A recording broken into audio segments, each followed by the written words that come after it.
Today, I am going to tell you the story of how NASA ignored a Soviet spacesuit design until it saved an American astronaut's life. This is the tale of Dr. Joseph Kerwin, Soviet chief designer Sergei Korolev, and a secret engineering program during the 1973 Skylab crisis. But this story ends in a way no one saw coming. If you want to stand with our platoon and hear more epic stories, subscribe and join our ranks. Introduction and context. June 6, 1973. Mission Control, Johnson Space Center, Houston. Flight Director Neil Hutchinson stared at the telemetry data streaming across his console as Dr. Joseph Kerwin, America's first physician astronaut, prepared for what should have been a routine spacewalk outside Skylab. But the readings on Hutchinson's screen told a different story. Kerwin's primary life support system was showing pressure fluctuations that could prove fatal in the vacuum of space. What Hutchinson didn't know was that the backup systems keeping Kerwin alive incorporated design principles that NASA had initially dismissed as primitive Soviet engineering. For 3 years, a classified program had been reverse engineering Soviet Orlan spacesuit technology, integrating critical safety features that American engineers had considered unnecessary weight and complexity. The irony was profound. In the race to dominate space, American engineers had prioritized elegance and efficiency over redundancy and survival. The Soviet Union had taken the opposite approach, building spacesuits that could keep cosmonauts alive under the worst possible conditions. When Kerwin's American-designed primary systems failed, only Soviet-derived technology stood between him and death. The Cold War space race had always been about more than national prestige. It was a competition between fundamentally different engineering philosophies. American space technology emphasized cutting-edge innovation and minimum weight requirements. Soviet systems prioritized ruggedness and crew survival, often accepting significant weight penalties to ensure redundant safety systems.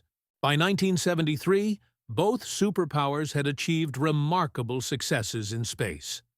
The United States had landed 12 men on the moon and was operating the most sophisticated space laboratory ever built.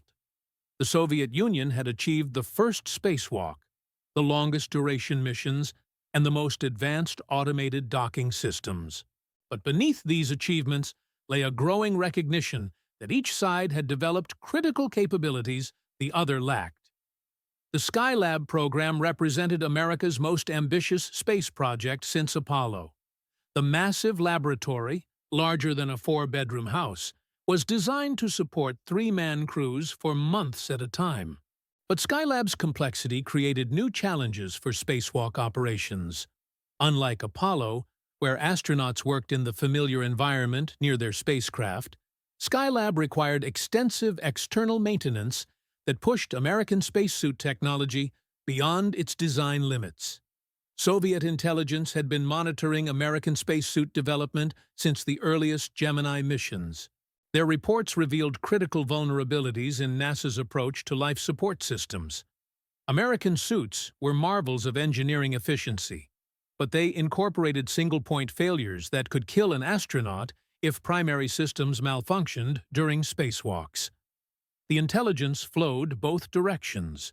CIA operatives had obtained detailed specifications of Soviet Orlan spacesuits through a network of sources including defecting technicians, diplomatic exchanges, and photographic reconnaissance. What they discovered challenged fundamental assumptions about Soviet technological capability. Planning and expectations. October 15, 1971. Building 30, Johnson Space Center. Dr. Richard Johnston, NASA's Director of Life Sciences, stood before a classified briefing that would reshape American spacesuit development. The meeting included senior engineers from Hamilton Standard, the primary contractor for NASA spacesuits, and intelligence officials who had spent 2 years analyzing Soviet life support technology. The briefing began with shocking revelations about Soviet spacesuit capabilities. Unlike American suits, which relied on single life support systems, Soviet Orlan suits incorporated three independent backup systems for oxygen supply, pressure regulation, and carbon dioxide removal. Each system could sustain a cosmonaut for the entire duration of a spacewalk if the others failed. "Gentlemen," Johnston declared, his voice carrying the weight of urgent concern, "we have been building spacesuits optimized for normal operations. The Soviets have been building spacesuits optimized for survival when everything goes wrong."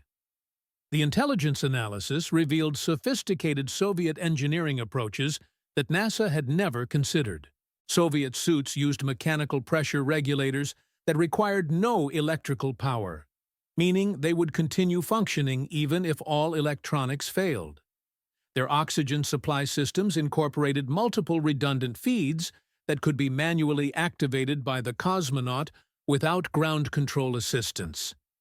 Most critically, Soviet suits were designed for autonomous operation.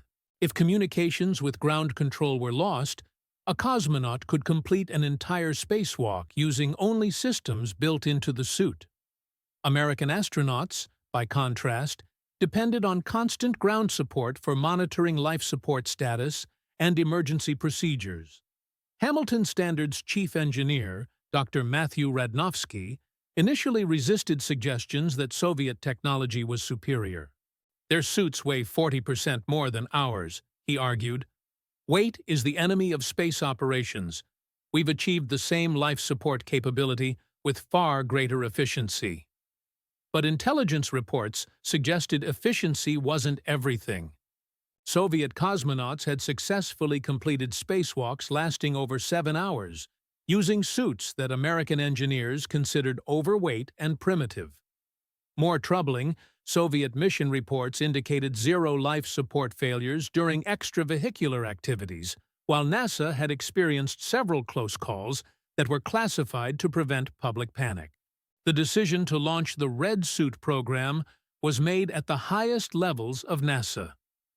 Administrator James Fletcher personally authorized the classified effort to reverse engineer Soviet life support technology and integrate the most critical features into American spacesuit designs. The program would operate under strict secrecy to avoid political embarrassment over adopting communist technology. Project Red Suit established a parallel development program at Johnson Space Center's most secure facility. A team of 12 engineers, all with top-secret clearances, began detailed analysis of Soviet Orlan suit components obtained through intelligence operations.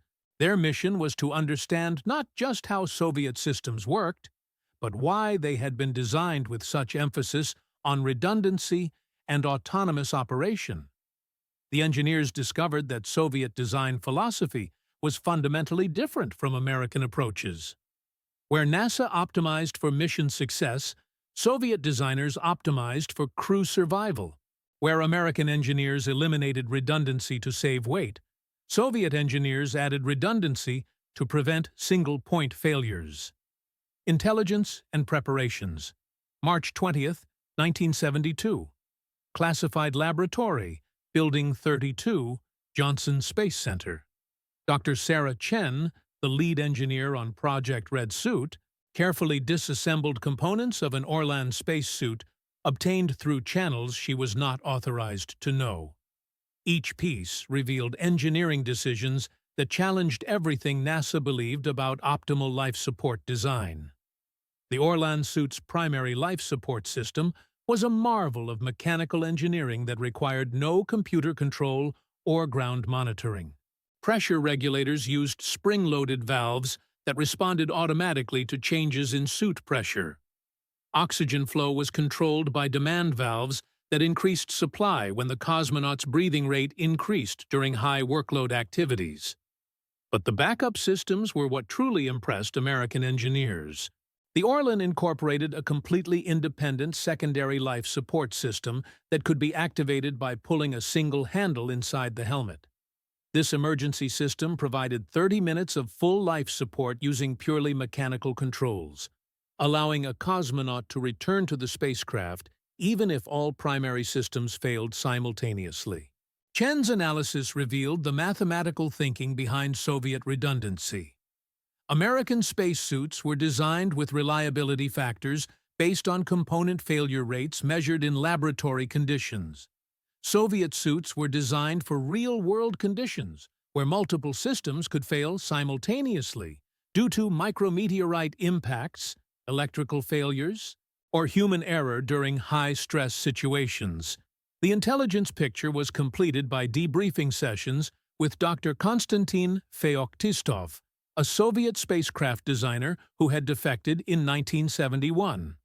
Feoktistov provided insights into the decision-making process that had driven Soviet spacesuit development since the earliest Vostok missions. American engineers think like scientists, Feoktistov explained during one classified session. They design systems that work perfectly under ideal conditions. Soviet engineers think like soldiers. We design systems that work adequately under the worst possible conditions. Feoktistov's revelations were disturbing.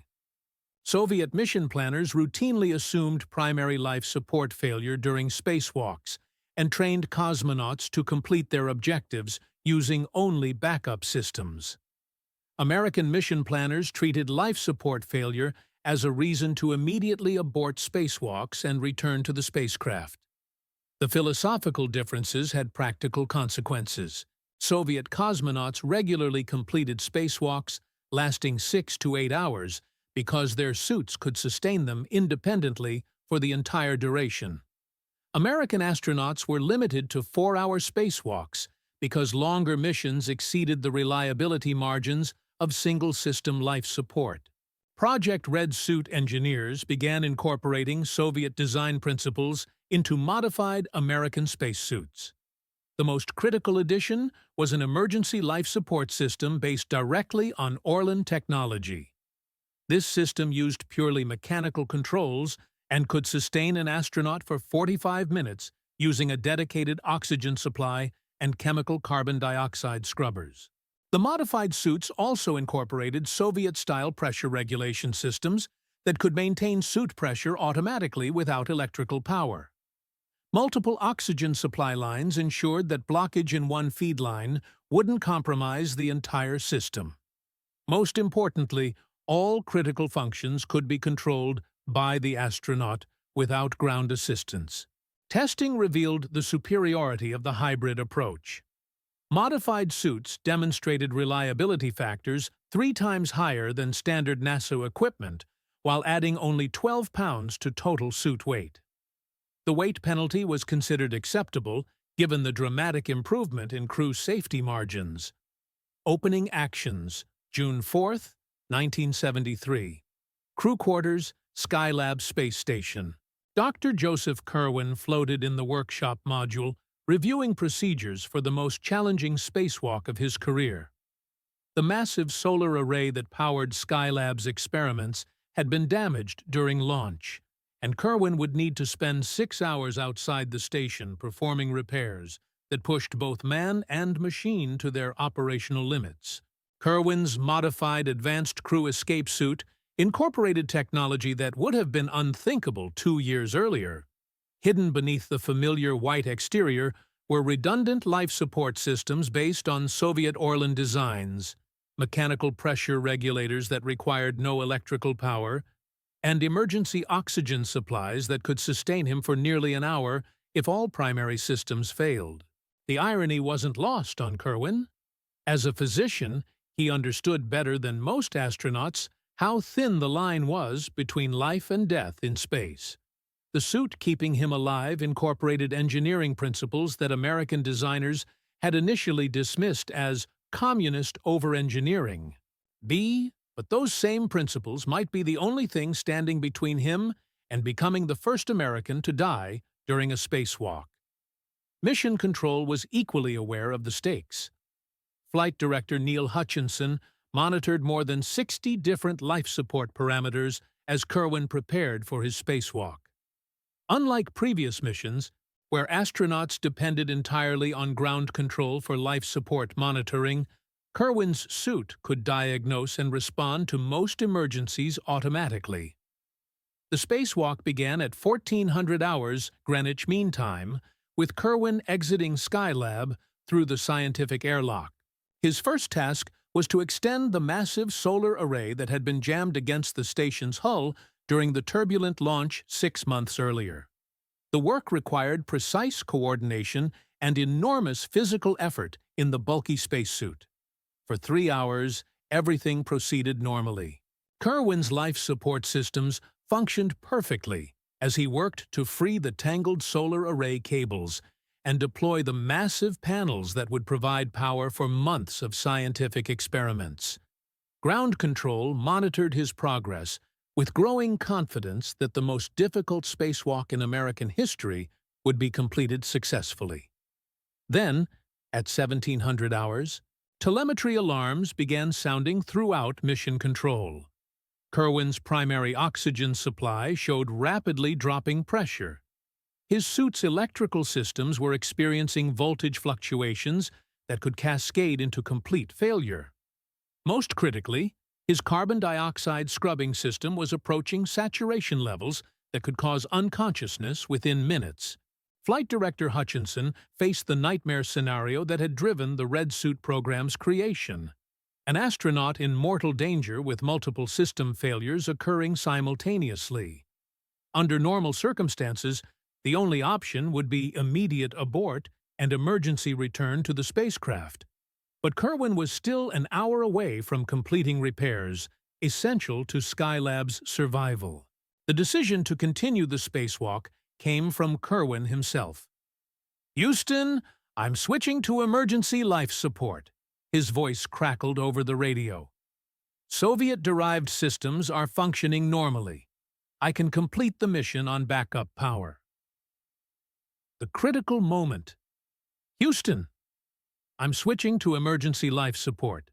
Kerwin's voice crackled through the static as Mission Control watched in stunned silence. Flight Director Neil Hutchinson had trained for this scenario in countless simulations, but no amount of preparation could have anticipated the magnitude of the system failures cascading through Kerwin's spacesuit. Primary oxygen pressure dropping, electrical systems failing, carbon dioxide levels approaching lethal concentrations. What happened next would validate 3 years of classified engineering work and forever change NASA's approach to crew safety. Kerwin reached for the emergency activation handle inside his helmet, a purely mechanical control based directly on Soviet Orlan spacesuit technology. The system that American engineers had initially dismissed as communist over-engineering was now the only thing standing between America's first physician astronaut and death in the vacuum of space. The Soviet-derived emergency life support system activated flawlessly. Mechanical pressure regulators maintained suit pressure without electrical power. Independent oxygen supplies began flowing at precisely the rate needed to sustain Kerwin during high-workload repair operations. Most critically, chemical carbon dioxide scrubbers began removing the toxic gas buildup that would have rendered him unconscious within minutes.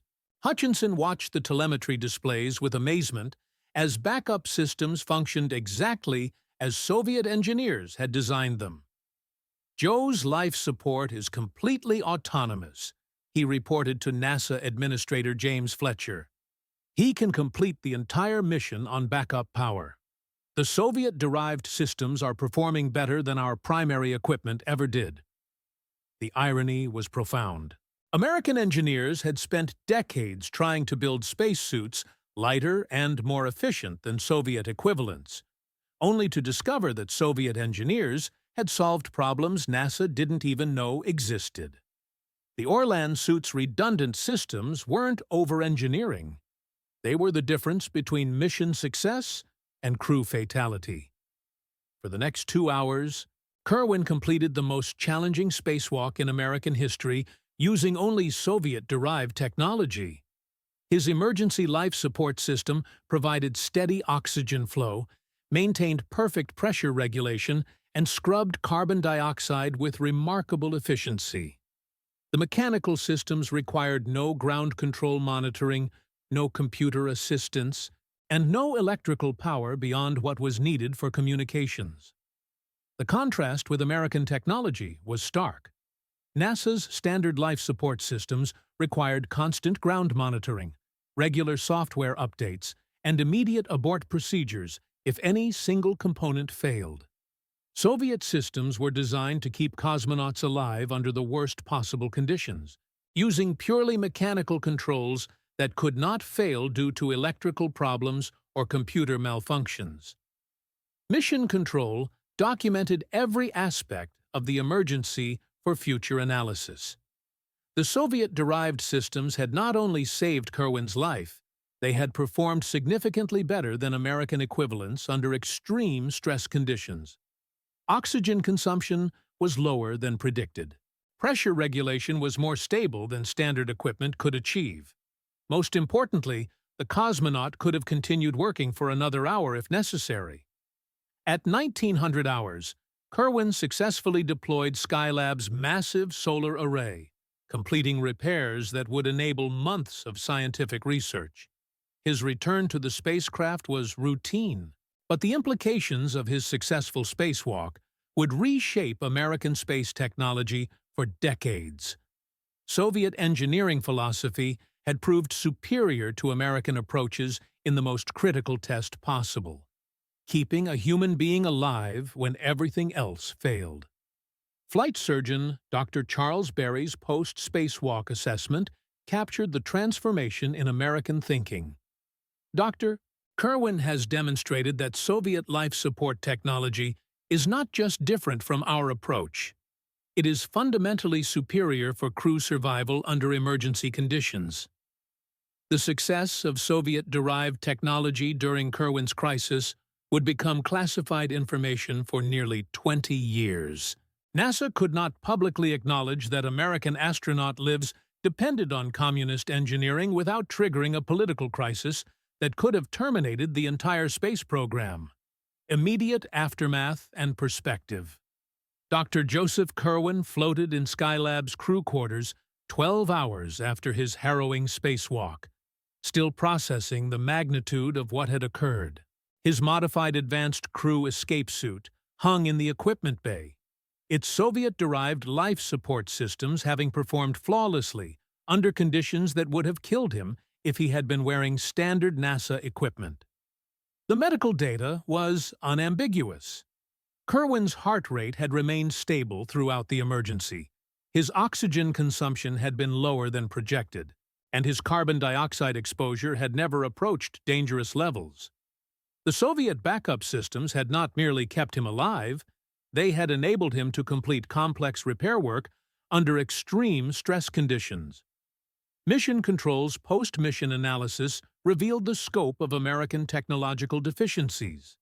Flight Director Hutchinson's classified report to NASA headquarters was devastating. Primary life support failure of the magnitude experienced by Dr. Kerwin would have been fatal using standard NASA equipment.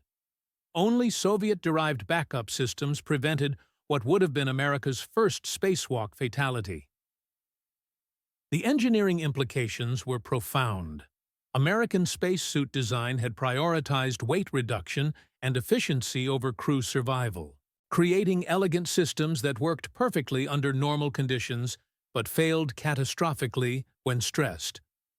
Soviet design philosophy emphasized redundancy and autonomous operation, accepting weight penalties to ensure crew survival under the worst possible circumstances. Dr. Sarah Chen's technical analysis of the emergency provided crucial insights into Soviet engineering thinking. The Orlan-derived systems didn't just have backup capabilities, she reported to the Red Suit program leadership. They were designed from the beginning to operate independently of all external support. Soviet engineers assumed everything would go wrong and built systems to handle those conditions. The philosophical differences reflected broader Cold War ideologies about human life and technological risk. American engineers had optimized for mission success, believing that sophisticated technology could eliminate the need for redundant systems. Soviet engineers had optimized for crew survival, assuming that sophisticated technology would eventually fail and planning accordingly. Intelligence debriefs with Soviet defector Dr. Konstantin Feoktistov provided context for the design decisions that had saved Kerwin's life. In Soviet space program, engineers' reputation depends on bringing cosmonauts home alive, Feoktistov explained.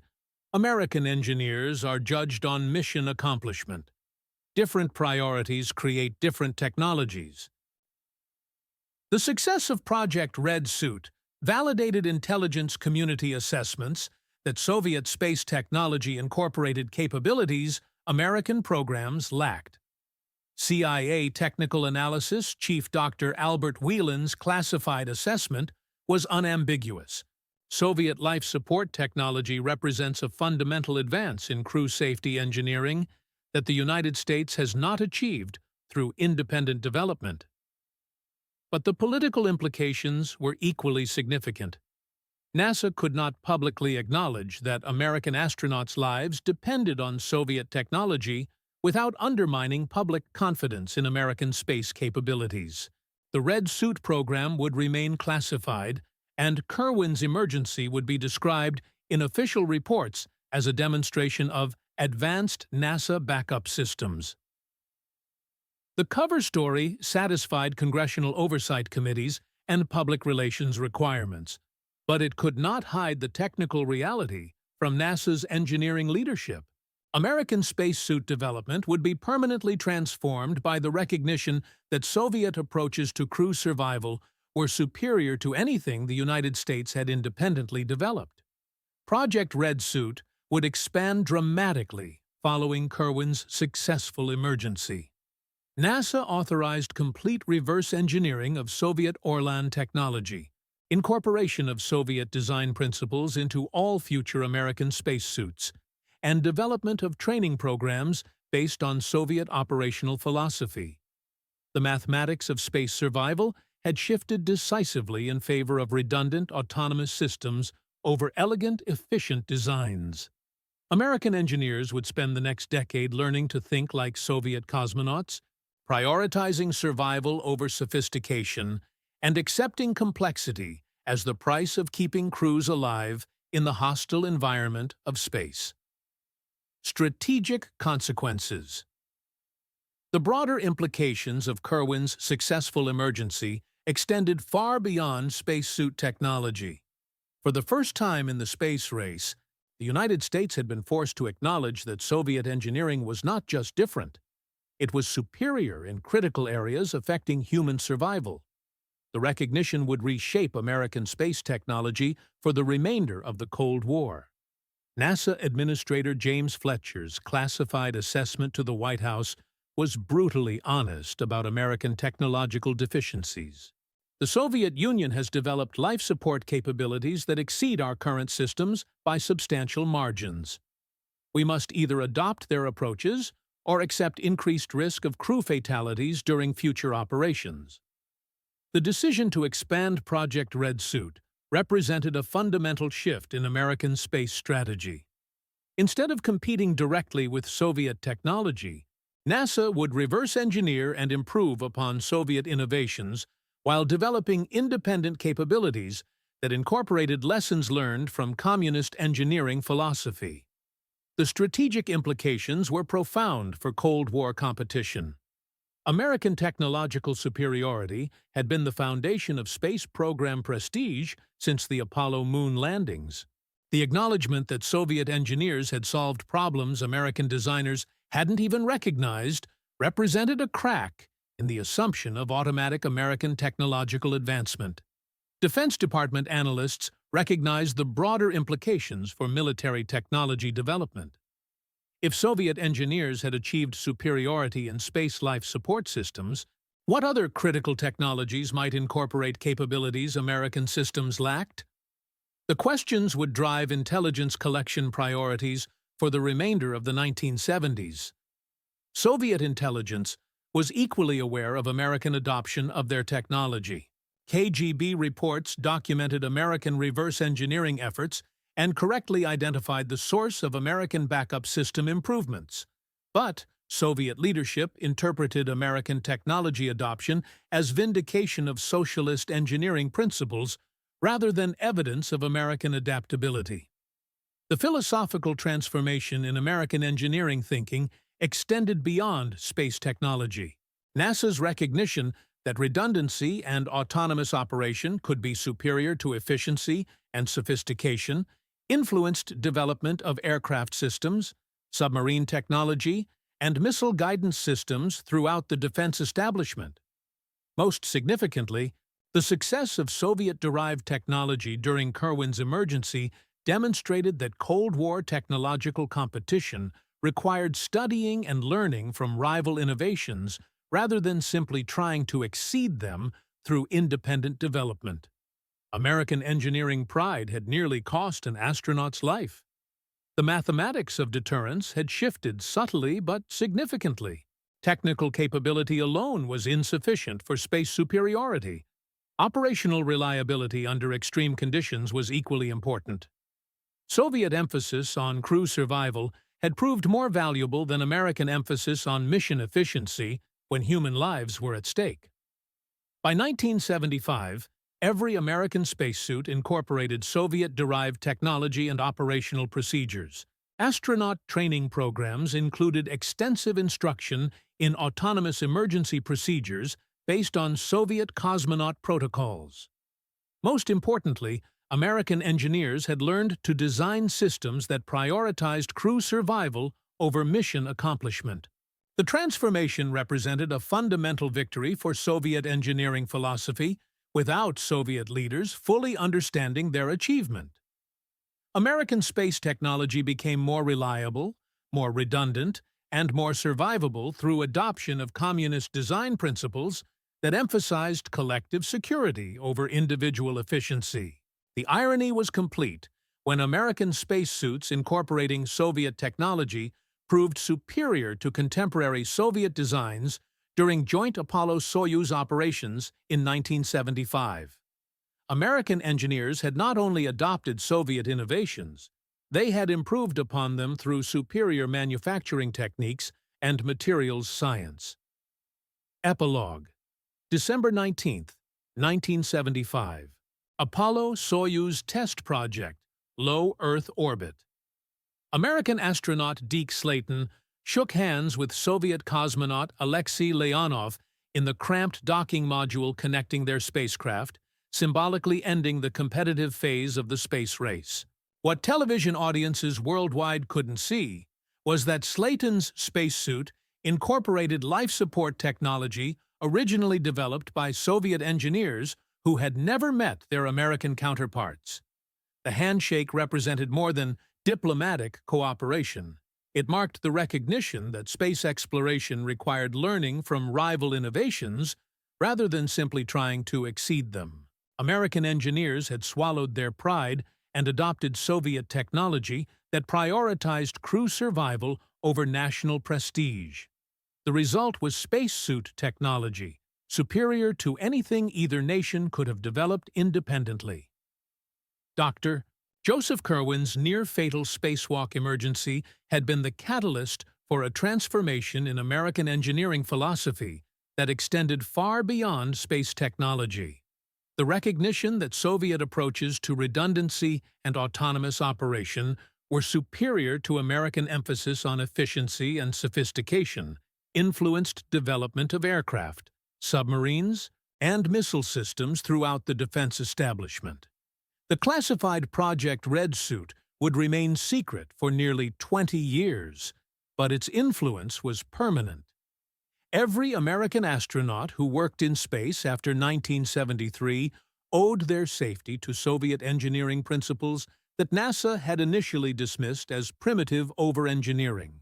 The technology that kept them alive was a hybrid of American innovation and Soviet survival philosophy.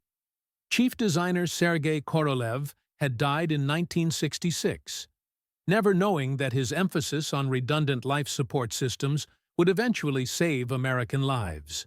His engineering philosophy, that sophisticated technology would inevitably fail, and backup systems were the difference between mission success and crew death, became the foundation of modern space safety practices. The broader lesson of the Red Suit program was that Cold War technological competition had forced both superpowers to develop capabilities the other lacked. American innovation in materials science and manufacturing precision, combined with Soviet advances in autonomous systems and redundant design, created space technology superior to anything either nation could achieve independently. Today, International Space Station operations incorporate design principles from both American and Soviet engineering traditions. Redundant life support systems ensure crew survival under the worst possible conditions. Autonomous backup systems function independently of ground control when communications are lost. Most importantly, crew survival takes precedence over mission efficiency in all critical system designs. The legacy of Dr. Kerwin's emergency extends beyond space technology to fundamental questions about technological competition between rival systems. The assumption that one approach must be superior in all areas proved false when human lives were at stake.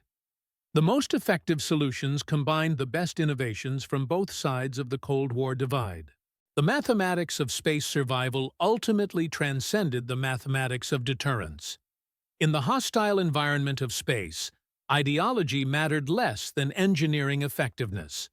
Soviet approaches to crew safety proved superior to American alternatives not because of political systems, but because Soviet engineers had correctly identified the most critical problems requiring solution. The story of NASA's adoption of Soviet spacesuit technology remains largely classified, but its influence shaped every subsequent human spaceflight program. When American astronauts returned to space aboard the Space Shuttle, their lives depended on emergency systems based on Soviet engineering principles developed during the height of Cold War competition.